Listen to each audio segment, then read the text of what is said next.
ಅಭಿ ಮಜಾ ಆएगा ना ಬಿಡು.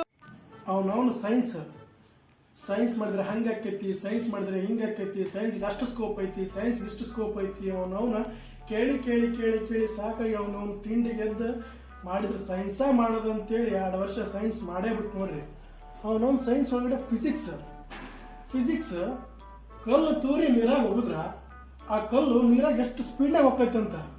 ಅವನು ಆ ಕಲ್ಲಿನ ಸ್ಪೀಡ್ ತಗೊಂಡು ಏನು ಮಾಡಿದ್ರಿ ನೀವು? ಕಲ್ಲು ನೀವರ ಹೋಗಿರಿ, ಇಲ್ಲ ನೀರಾಗ ಬಿದ್ದು ನೀವರ ಸಾಗ್ರಿ. ಆ ಕಲ್ಲಿನ ಸ್ಪೀಡ್ ತಗೊಂಡು ಏನು ಮಾಡಿದ್ರಿ? ಇನ್ನು ಬರ್ರಿ ನೆಕ್ಸ್ಟ್ ಕೆಮಿಸ್ಟ್ರಿ.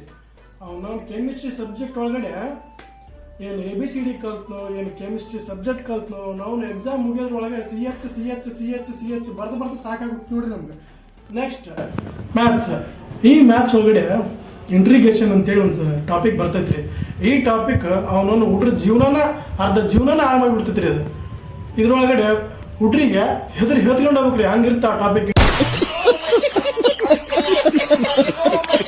Integration subject. ಇನ್ನು ಬಯಾಲಜಿ ಕೇಳಕ್ ಮಾತ್ರ ಸೂಪರ್ ಆಗಿರ್ತ್ರಿ, ಅದ್ರ ಎಕ್ಸಾಮ್ನಾಗ ಬರಿಬೇಕಂದ್ರೆ ಭಾಳ ಕಷ್ಟ ಆಕೈತ್ರಿ.